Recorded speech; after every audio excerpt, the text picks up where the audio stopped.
कुछ इस तरीके से वैल्यूज को हम एंटर कर देंगे। ठीक है, हमने एक लिस्ट बनाई और इस लिस्ट के अंदर मैंने अल्फाबेट ऐड कर दिए हैं ताकि हम उसको easily as a candidate name use कर पाए। यहाँ पे एंटर करने के बाद आपको ऐड बटन पे क्लिक करना है ताकि वो आपकी लिस्ट आपके कस्टम लिस्ट एरिया के अंदर ऐड हो जाए। तो यहाँ पे देखिए वो सारे अल्फाबेट हॉरिजॉन्टली ऐड हो गए हैं अपने आप और यहाँ पे वो डेटा दिखने लगा है। जब ये दिखने लगे ओके कर दीजिए और इसको ओके करके क्लोज कर दीजिए। नाउ अब क्या करना है? अब आपको इस अल्फाबेट के अंदर से किसी भी एक अल्फाबेट को लिख लेना है। ऐसा नहीं कि हमें ए ही लिखना पड़ेगा तभी हम जेड तक जा सकते हैं। You can write any alphabet. Okay, जैसे मैंने यहाँ एल लिख दिया। ठीक है, मैंने एल अल्फाबेट ले लिया। एल अल्फाबेट लेने के बाद अगर मैं इसको ड्रैग करूंगा तो एल अल्फाबेट के बाद के सारे कैरेक्टर्स आएंगे। ठीक है, तो ऐसा नहीं है कि हम खाली ये लिस्ट टॉप से ही फॉर्म कर सकते हैं। ठीक है, हम ये लिस्ट किसी भी ऑर्डर से स्टार्ट कर सकते हैं और ये वहां तक जाएगी जहां तक आप ले जाना चाहते हैं। Is it fine? ये क्लियर है सबको? Yes sir. Very nice.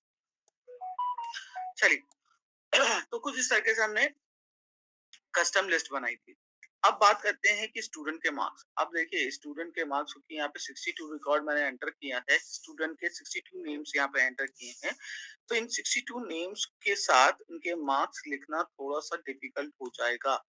ठीक है, तो यहाँ पे मैं क्या करूंगा, यहाँ पे एक फंक्शन यूज करूंगा जिस फंक्शन के थ्रू मैं रैंडम नंबर जनरेट कर पाऊँ।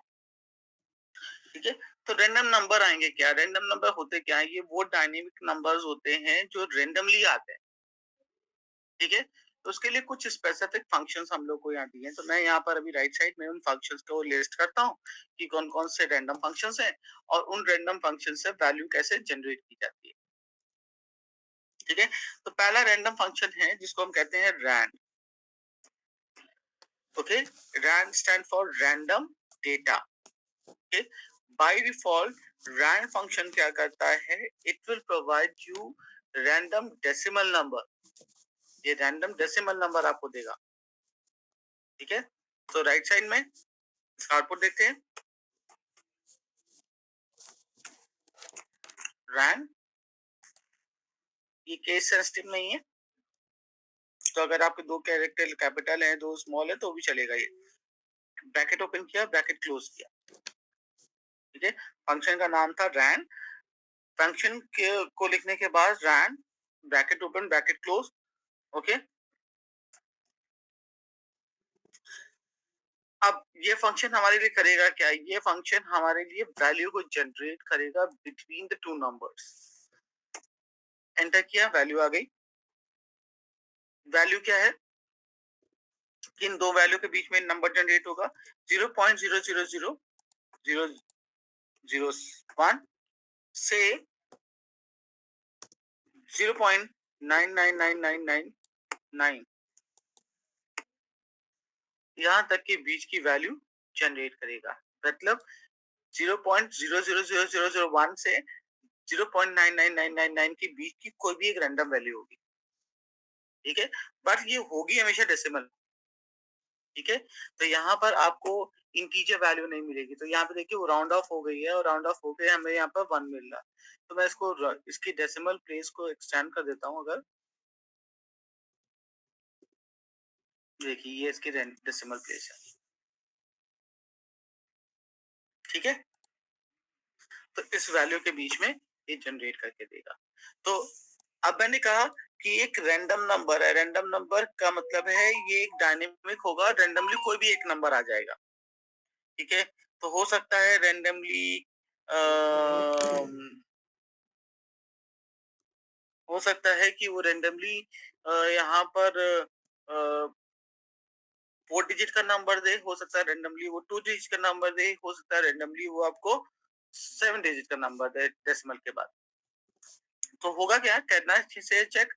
आपको इसको अगर चेक करना है रैंडम डिफरेंट नंबर चाहिए तो आपको अपने कीबोर्ड पे प्रेस करना है F9। कीबोर्ड पे प्रेस करना है F9 की को। ठीक है, कुछ लैपटॉप्स के अंदर ये F9 की डायरेक्टली प्रेस होती है, कुछ लैपटॉप्स के अंदर ये की प्रेस होती है FN की के साथ, FN प्लस F9 प्रेस करना पड़ेगा आपको, ठीक है? It is use for refresh sheet, ये शीट रिफ्रेश करने के लिए यूज में आती है, ठीक है? तो अगर मैं कीबोर्ड पे F9 प्रेस करूं, so I am getting always updated data here. देखिए, अभी आपने देखा होगा नंबर चेंज हो गया है, देखिए फिर नंबर चेंज हुआ, देखिए फिर चेंज हुआ। तो जितनी बार मैं की अपने कीबोर्ड पे प्रेस करूंगा, उतनी बार मुझे एक नया रैंडम नंबर मिलेगा, बट वो नंबर इन दो नंबर्स के बीच में होगा, इनके बीच का होगा, ठीक है? 6 डिजिट नंबर आया और ये डिजिट इन दोनों नंबर्स के बीच की वैल्यू है, okay? Give me second.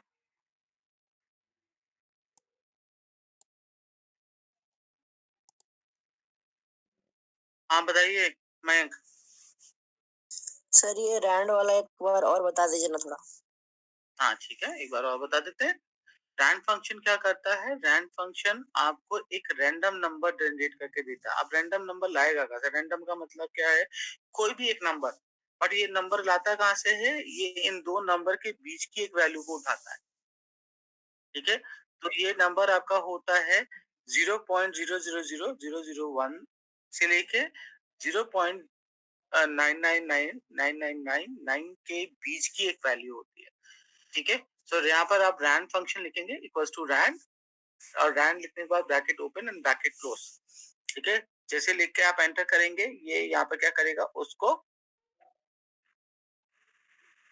Generate कर देगा नंबर को, ओके?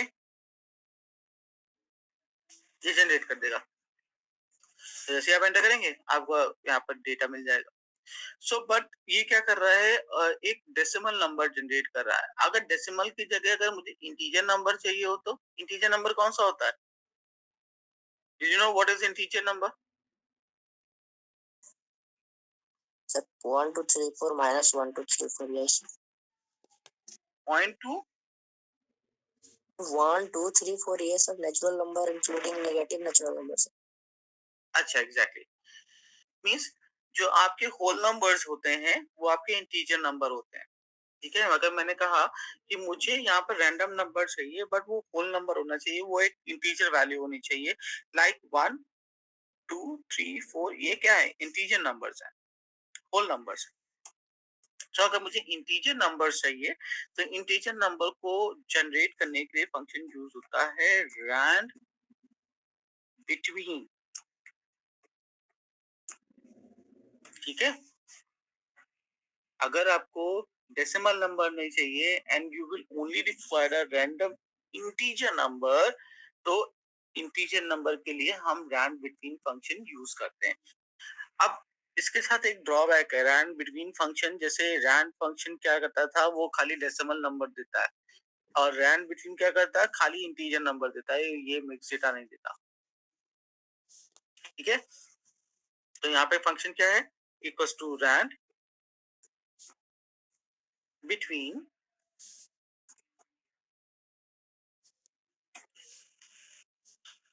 पहला, अब इसके अंदर इस फंक्शन के दो आर्ग्यूमेंट हैं। आर्ग्यूमेंट का मतलब है दो ऑप्शन यहाँ पे दिए गए हैं, और ये दोनों ऑप्शन आपको देना मस्ट है। आपको ये दोनों देने ही पड़ेंगे, तभी किसकी कैलकुलेशन, इसका आउटपुट आएगा, ठीक है? सो आर्ग्यूमेंट दो है यहाँ पर, बॉटम एंड टॉप, दो ऑप्शन, ठीक है? तो ये क्या करेगा? Rand between function random integer number देगा बिटवीन द रेंज, ओके? और उस रेंज की बॉटम वैल्यू और टॉप वैल्यू अब आपको डिफाइन करना पड़ेगा। तो अगर मैंने कहा कि I need a random number here between 100 to 200, है ना? तो ये तो फंक्शन हो गया। अब मैंने देखो यहाँ पर रैंडम वैल्यू जनरेट कर रहा हूँ, equals to rand between, my bottom value is 100 and top value is 200, है ना? बॉटम वैल्यू में 100 क्यों डाला है, 200 क्यों नहीं डाला? क्योंकि 100 इज अ स्मॉलर देन 200, है ना? तो मैंने इसको डाला कि बॉटम वैल्यू मेरी 100 है, छोटी वैल्यू हमारी 100 है और बड़ी वैल्यू कौन सी है 200। इनके बीच की वैल्यू जनरेट करके दो। तो जैसे मैं एंटर करूंगा, now you will see I got a random integer number. ये भी आपके रैंड फंक्शन की तरह एक डायनेमिक वैल्यू है, बट ये डायनेमिक वैल्यू ऑलवेज 100 से 200 के बीच में लाई करेगी। तो अगर आप यहाँ पे F9 प्रेस करोगे, so you may see you will be getting the value between 100 to 200। 100 से 200 के बीच की वैल्यू ही जनरेट होके आएगी, ना उससे बड़ी ना उससे छोटी। 200 आएगा, 100 आएगा, बट 200 से अबव नहीं जाएगा और 100 से नीचे नहीं आएगा, उसी के बीच की वैल्यू आती रहेगी। आप कितनी बार भी प्रेस करिए, देखिए मैं कितनी बार भी प्रेस कर लूं, ये या तो 100 होगा या तो 200 के बीच में होगा। ये इसके नीचे की वैल्यू या इसके ऊपर की वैल्यू को एक्सेप्ट नहीं। फाइन,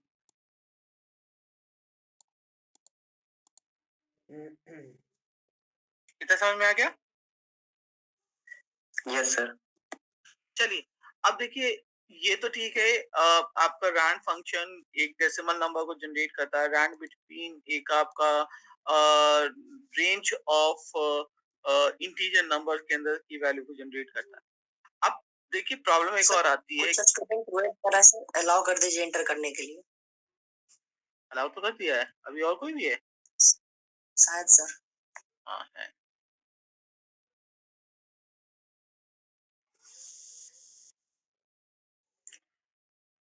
चलिए, एक काम करता हूँ, मैं अपने मोबाइल में भी लॉगिन कर लेता हूँ, so that I can see कौन कौन आ रहा है, कौन कौन नहीं आ रहा है, मैं उसको इजीली पिक कर पाऊंगा।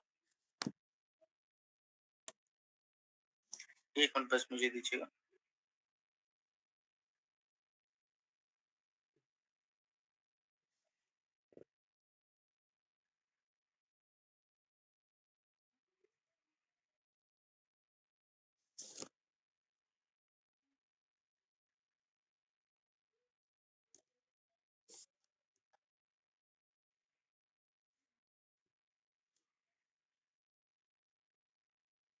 मैं एक मिनट लॉगिन कर लूँ।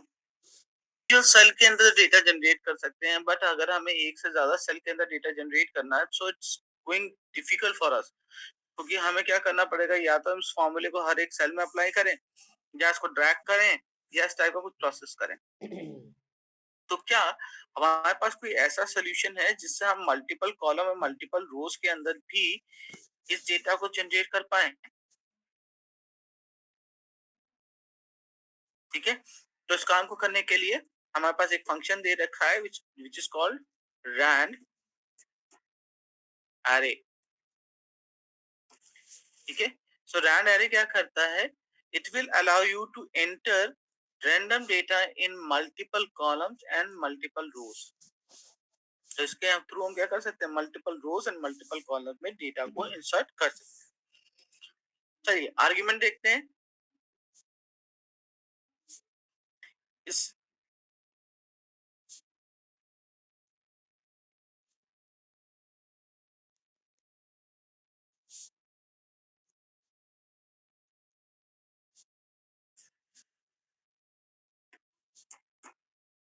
रैंड एरे, इसके अंदर आता है रोज, कितनी रोज के अंदर डेटा फिल करना है, कॉमा कितने कॉलम्स के अंदर डेटा डालना है।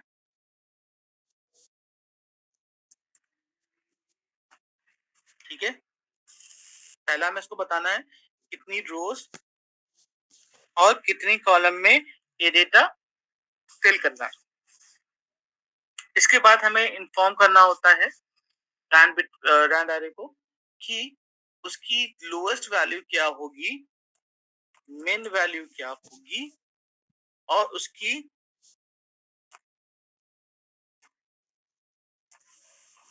मैक्स वैल्यू क्या होगी। ठीक है,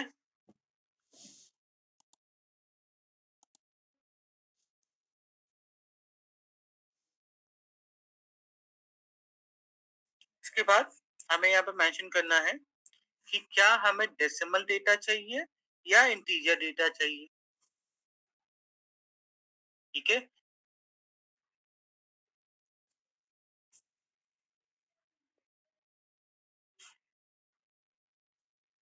तो हम यहाँ पर लास्ट आर्गुमेंट है इंटीजर।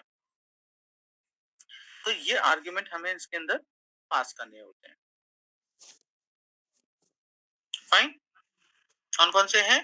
कितने नंबर ऑफ रोज में डेटा चाहिए, कितने कॉलम्स में डेटा चाहिए, उसकी मिनिमम वैल्यू क्या है, उसकी मैक्सिमम वैल्यू क्या है और डेटा इंटीजर में चाहिए या डेसिमल में चाहिए। ठीक है? तो ये सारे आर्गुमेंट है हमारे। चलिए, तो हम लोग यहाँ पे डेटा जनरेट करके देखते हैं। Equals to rand array number of rows 5, number of columns 2। ठीक है? लिमिटेड स्पेस है इसलिए मैं 2 ही कॉलम में जनरेट कर रहा हूँ। Minimum value is 100। Okay, maximum value is 200 suppose. Bracket close कर देते हैं। लास्ट आर्ग्यूमेंट जो इंटीजर है, देखिए जब भी किसी आर्ग्यूमेंट के साथ स्क्वायर ब्रैकेट लगा होता है, बड़ा ब्रैकेट, बिग ब्रैकेट लगा होता है, इट मींस वो पर्टिकुलर आर्ग्यूमेंट एक ऑप्शनल आर्ग्यूमेंट है। तो इस फंक्शन के सारे आर्ग्यूमेंट ऑप्शनल है। तो इनमें से कुछ आप दे सकते हो, कुछ को आप अवॉइड कर सकते हो। तो ये ऑप्शन आपके साथ है। ठीक है? जैसे अगर मुझे नंबर ऑफ रोज और नंबर ऑफ कॉलम्स डिफाइन नहीं करना है, एक ही सेल पे डेटा चाहिए, तो मुझे रो एंड कॉलम डिफाइन करने की कोई जरूरत नहीं है, उसको स्किप कर। ठीक है? बट हमें उसकी स्पेस को वेकेंट रखना पड़ेगा। चलिए मैं इसको डिफरेंट वे में आपको एग्जीक्यूट करके दिखाता हूँ। ठीक है? तभी मैंने यहाँ पर याद डाला कि I need a data between two values, और यहाँ पे मैंने क्या किया था, एक मिनिमम और मैक्सिमम डेटा डिफाइन किया है और नंबर ऑफ रोज और नंबर ऑफ कॉलम्स बताया है। तो अब देखिए बाय डिफॉल्ट इसने क्या किया, इसने मिक्स डेटा हमको प्रोवाइड किया है। दैट मींस उसमें से कुछ पार्ट इंटीजर है और कुछ पार्ट डेसिमल का है। ठीक है? तो मिक्स डेटा आया, क्योंकि हमने लास्ट में ये डिफाइन नहीं किया था कि मुझे इंटीजर डेटा चाहिए या फ्लोट डेटा चाहिए। अगर मुझे इंटीजर डेटा चाहिए, खाली इंटीजर ही चाहिए था, तो मैं यहाँ पे ट्रू लिखता इंटीजर प्रोसेस में, और अगर मुझे खाली डेसिमल डेटा चाहिए तो फॉल्स लिखूंगा। तो मैं यहाँ एंटर करूंगा तो यहाँ पे देखिए सारे इंटीजर आ गए। इन द सेम वे अगर मैं यहाँ पर फॉल्स लिखूंगा तो क्या करेगा, मुझे डेसिमल के साथ मिक्स डेटा देगा। ठीक है? तो डिफॉल्टली क्या है, डेसिमल पे सेट है और आपको ये मिक्स डेटा दे रहा है, क्योंकि अगर हमने रेंज ही इंटीजर दी है तो वो इंटीजर को भी यूज करेगा। सेकंड, अगर मुझे नंबर ऑफ कॉलम्स और नंबर ऑफ रोज को अवॉइड करना है, लाइक मैं चाहता हूँ कि खाली 5 रो में डेटा इंसर्ट हो, नंबर ऑफ कॉलम 2 ना हो के, जो डिफॉल्ट कॉलम मैंने सेलेक्ट किया है खाली वो, तो मुझे खाली क्या करना है, उसको हटा देना है। तो मैंने यहाँ दिया है rand between 5 comma blank comma 100 comma 200 comma false. Enter. देखिए सिंगल कॉलम में डेटा आया। ठीक है? अगर मुझे 2 कॉलम एक रो में चाहिए था, कॉलम 2 कर देते हैं, नंबर ऑफ रोज नल कर देते हैं। ठीक है? सब ऑप्शनल है। ठीक है? यहाँ से अगर मैं फॉल्स हटाना चाहता हूँ तो फॉल्स हटा सकता हूँ। अगर मैं स्टार्ट नंबर खाली डिफाइन करना चाहता हूँ कि 100 से स्टार्ट हो बट उसके आगे का कोई भी नंबर हो। ठीक है? तो मैं यहाँ पे कुछ इस तरीके से स्पेसिफाई करूंगा, कॉमा। ठीक है? और उसके बाद मैंने यहाँ पे सपोज सेलेक्ट कर लिया इंटीजर। यहाँ पे देखिए ये एरर दे रहा है। अच्छा ठीक है, स्टार्ट और मिन और मैक्स, अगर मैक्स नहीं दिया तो मिन भी हमें हटाना पड़ेगा।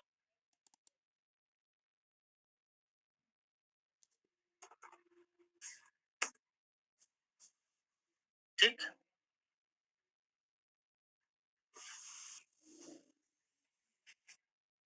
इस तरह से कर सकते हैं।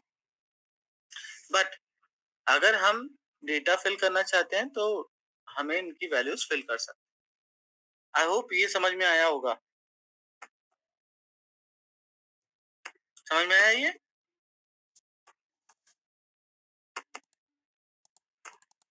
थोड़ा थोड़ा आया सर। अप्लाई करोगे तब समझ में आएगा। लैपटॉप लेके बैठे हो, कंप्यूटर लेके बैठे हो? Yes sir. साथ में करते चलो, ठीक है? तो समझ में आएगा। जब आप इसको अप्लाई करोगे तब भी समझ में आएगा।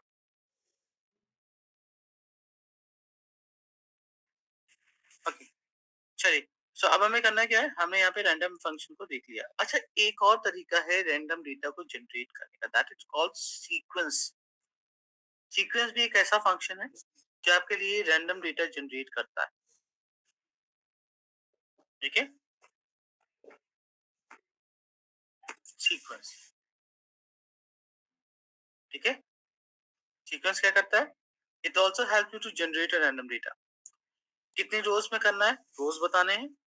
यहाँ पे रोज कंपलसरी आर्ग्यूमेंट है, ठीक है? ये ऑप्शनल नहीं है, but column is the optional one. Columns क्या है? एक ऑप्शनल आर्ग्यूमेंट है। नहीं दोगे तो भी चलेगा, बट रो देना मस्ट है, ठीक है? उसकी स्टार्ट कहाँ से होना चाहिए, वो स्टार्ट डिफाइन कर सकते हैं हम, और उसका स्टेप डिफाइन कर सकते हैं कि कितने के डिफरेंस के बाद ये डेटा चाहिए, कितने के डिफरेंस में ये डेटा चाहिए, ठीक है? हम ये डिफाइन कर सकते हैं। तो कुछ सीक्वेंस फंक्शन ऐसा होगा, ठीक? अब सीक्वेंस फंक्शन को अप्लाई करके देखते हैं। चलो यहाँ सीक्वेंस फंक्शन को यहाँ पर अप्लाई करते हैं। इसके बाद तो मैंने यहाँ पे लिखा SEQ sequence and after that I want to specify the number of rows. तो मैंने number of rows they the, suppose 5, same like above one, comma 2 columns, value को स्टार्ट करना था 100 से, और डेटा को मुझे 1 के स्टेप में प्रिंट करना है। तो ये क्या करेगा, डेटा को सीक्वेंसली प्रिंट करेगा, ठीक है? ये रैंडम डेटा नहीं होता, ये क्या है, एक सीक्वेंसली डेटा प्रिंटिंग मेथड है।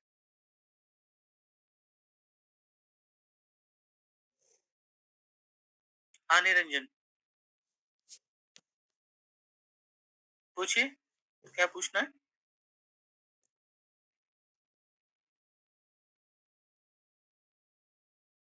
हेलो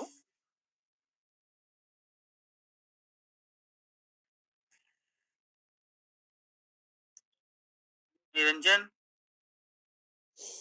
अनम्यूट करिए, पूछिए क्या पूछना है बेटा आपको।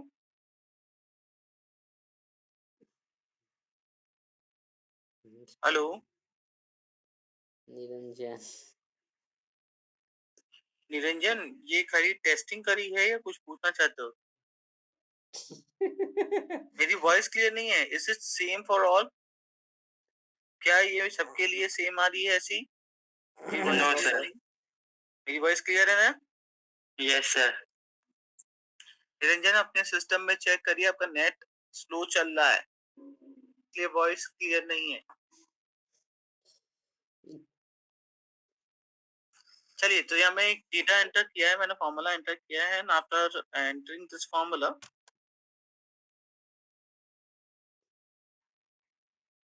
मैंने प्रेस द एंटर। देखिए इसने डेटा जनरेट किया, और इसने क्या किया, डेटा को सीक्वेंसली जनरेट किया। 100, 101, 102, 103, 104, 105, 6, 7, 8, 9 डेटा यहाँ भी जनरेट होके आ गया। बट ये क्या है, ये रैंडम डेटा नहीं है, ये सीक्वेंसली डेटा है, ओके?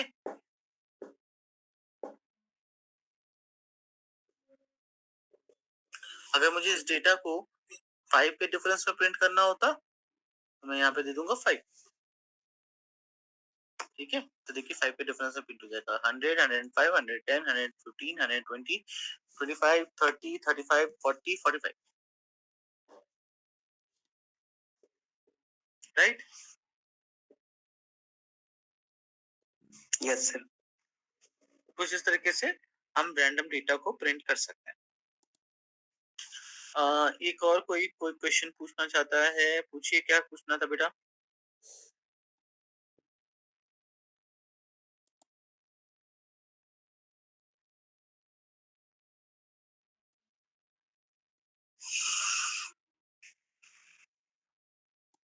चलिए, तो ये सर कुछ एरर आ रहा है सर, एरर शो कर रहा है सर ये डालने पे।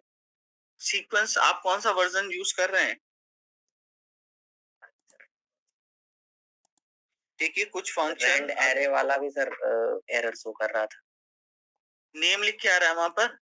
यस सर नेम लिख के हैश आ रहा है। Name. Hashtag name. Yes sir has the name आ रहा है सर। पहले सुनो, हैशटैग नहीं होता। हैशटैग कब होता है? जब हम हैश किसी को टैग करते हैं। वही सर। ठीक है? सोशल मीडिया से इतने इन्फ्लुएंस हो तुम लोग कि हैशटैग बता रहे हो। सुनो, तो हैश नेम का मतलब क्या है? इस हैश नेम का मतलब समझिए।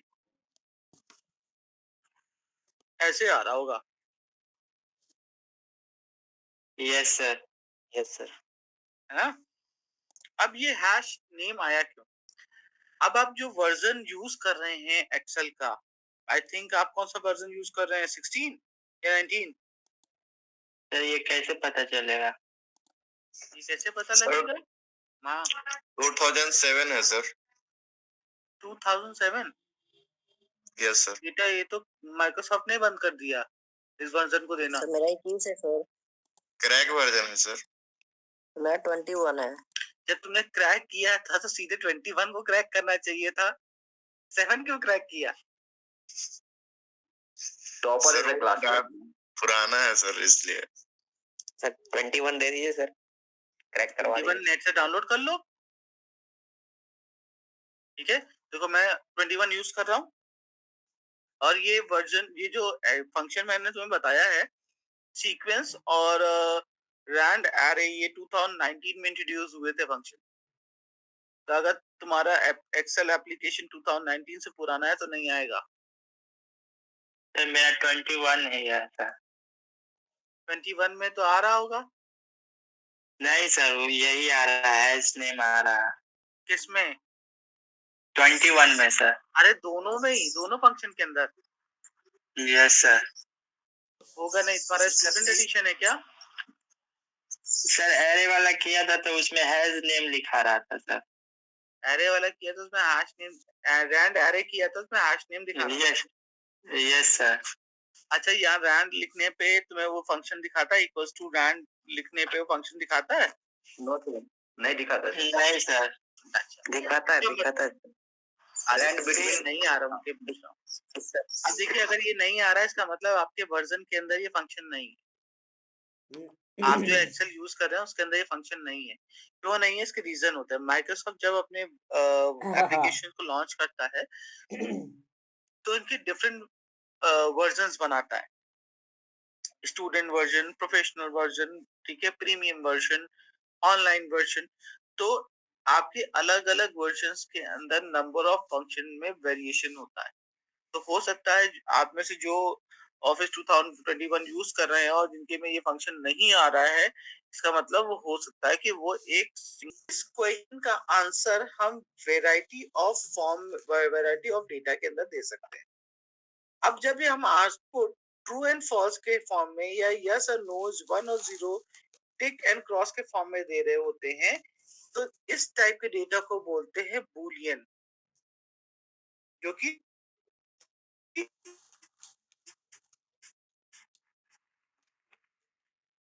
ठीक है, ये ट्रू फॉल्स और ये जो डेटा है ये मिक्स है वैल्यू। इसके अंदर आपका टेक्स्ट डेटा भी हो सकता है, वो टेक्स्ट के फॉर्म में भी हो सकता है, वो एक नंबर के फॉर्म में भी हो सकता है, वो एक सिंबल के फॉर्म में भी हो सकता है। इसका मतलब क्या है कि Boolean output can present in any, वो एक हो सकता है, टेक्स्ट भी हो सकता है, ठीक है, या नंबर और टेक्स्ट का कॉम्बिनेशन अल्फा न्यूमेरिकल डेटा भी हो सकता है। अब प्रॉब्लम क्या आती है कि अगर काउंट फंक्शन जो है वो कैपेबल है नंबर्स को काउंट करने में, तो वो इस मिक्स डेटा को काउंट कैसे करेगा? तो उसके लिए माइक्रोसॉफ्ट ने डिजाइन किया काउंट ए। और उसका काम क्या था? इस फंक्शन का काम था इस बूलियन फॉर्म ऑफ डेटा को काउंट करना। वो किसी भी फॉर्म में हो, स्ट्रिंग में हो तो काउंट कर लो, नंबर्स में हो तो भी काउंट कर लो, सिंबल में हो तो भी काउंट कर लो। तो किसी भी फॉर्म में अगर बूलियन डेटा दे रखा है तो ये क्या करता है फंक्शन? उसको काउंट कर लेता है। इसका मतलब क्या है कि काउंट ए फंक्शन किसी भी टाइप की वैल्यू को काउंट कर सकता है, वो स्ट्रिंग हो, वो बूलियन हो, या वो नंबर, किसी भी टाइप की वैल्यू को काउंट कर सकता है। तो काउंट ए क्या करता है? It can count any kind of value. ये बात समझ में आई कि काउंट ए फंक्शन क्या करता है? ये किसी भी तरीके की वैल्यू हो उसको काउंट कर सकता है, no matter whether it is a number, it's a text, it's a boolean data, it's a alphanumerical data, it can count in its kind of value। ठीक है, चलिए अब छोटा सा एक चेंज करते हैं। हमने यहाँ काउंट अप्लाई किया था और यहाँ पर हमने नेम वाली फील्ड यूज की और काउंट फंक्शन इस डेटा को काउंट नहीं कर पाया। हम क्या करते हैं, यहाँ पर काउंट ए अप्लाई करते हैं इन प्लेस ऑफ काउंट।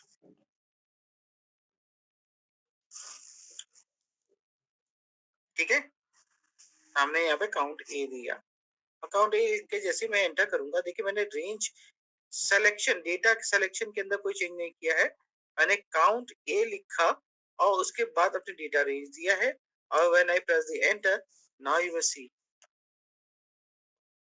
हमें यहाँ पर इसका आउटपुट मिल गया। आ गया आउटपुट। काउंट ए का यूज समझ में आया? काउंट फंक्शन वैल्यू को काउंट करता है और काउंट ए फंक्शन किसी भी टाइप की वैल्यू को काउंट करता है।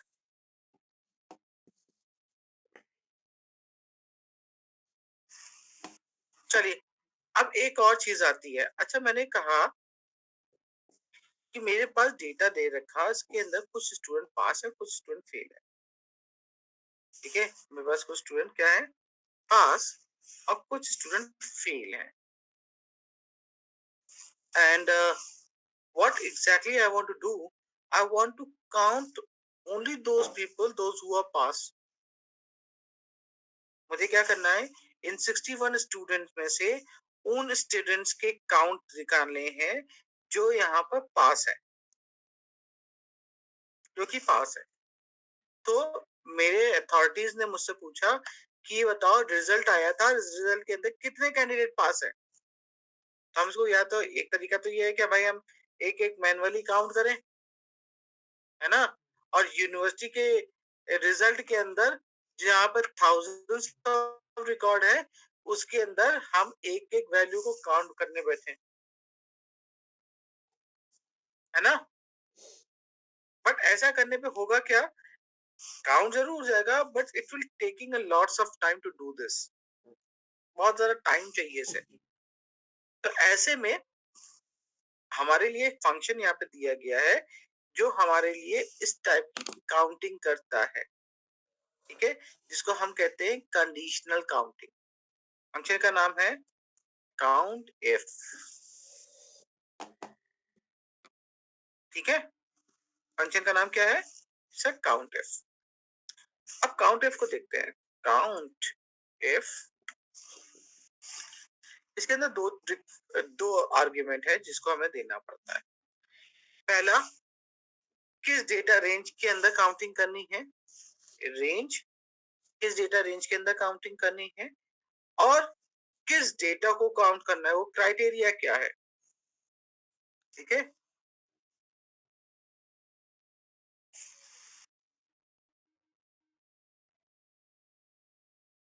वो क्राइटेरिया क्या है, किस डेटा रेंज में काउंटिंग करनी है और किस वैल्यू को काउंट करना है।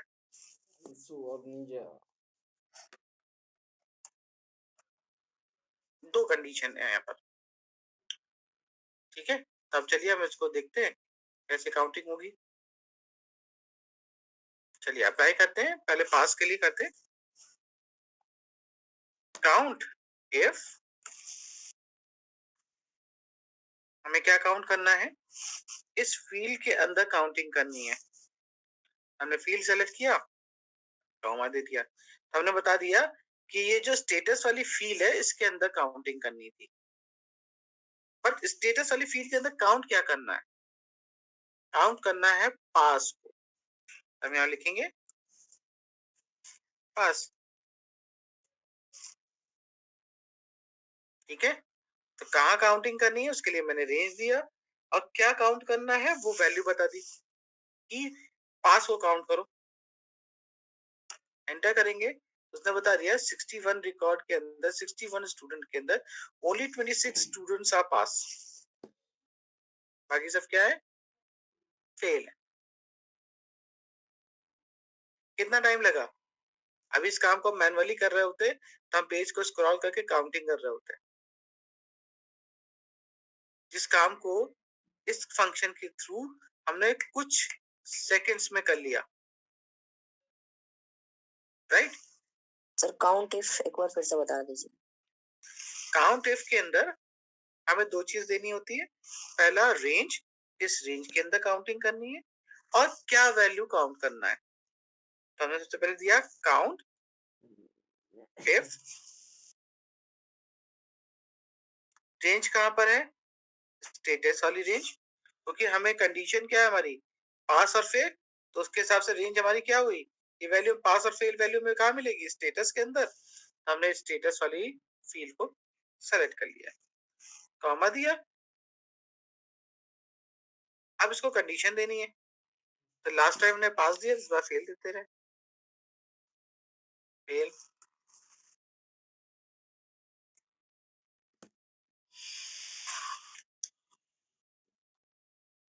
ओके, रेंज दिया, कहाँ काउंटिंग करनी है और क्या वैल्यू काउंट करना है, ये देखिए,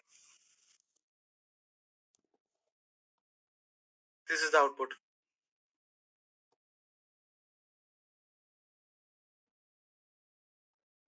ओके, समझ में आई बात? यस। ठीक है, तो इस तरह की कुछ काउंटिंग हम इसके अंदर कर सकते हैं। अच्छा, अगर ऐसा है तो हम यहाँ पे क्या करेंगे, कुछ और वैल्यूज को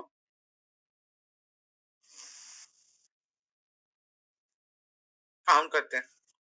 जैसे मैंने कहा कि इस पूरे डेटा सेट के अंदर ऐसा कोई रिकॉर्ड है जहां पर स्टूडेंट का स्टेटस कैलकुलेटेड नहीं है, जहां पर स्टेटस ब्लैंक हो, लाइक दिस।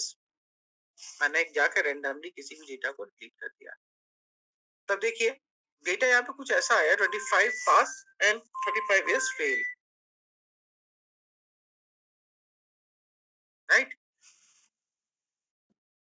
यहाँ पे कैलकुलेट करते हैं, देखिए कैसे कैलकुलेट हो रहा है। फंक्शन यूज करेंगे count blank,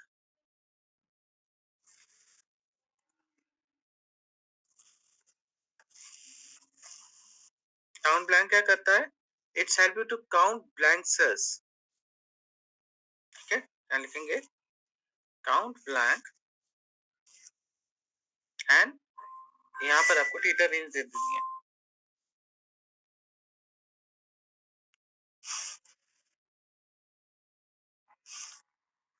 bracket close, enter. ये देखिए मैंने बताया इस पूरे डेटा रेंज के अंदर एक सेल थी जो ब्लैंक है। अब देखिएगा मैं जैसे जैसे डेटा के अंदर चेंजेस करता जाऊंगा, ब्लैंक करता जाऊंगा, वैल्यूज अपने आप यहाँ पे कैलकुलेट होके मिल लेंगे, देखा। तो इसके हिसाब से मेरा पास का स्टेटस, फेल कितने हैं, किनके कैलकुलेटेड हैं, किनके रिजल्ट ही नहीं आए, वो सारी चीजें हमें इजीली फिगर आउट होकर मिल जाएंगी। Okay,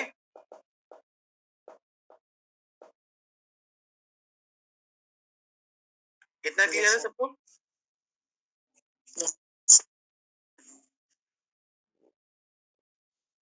good.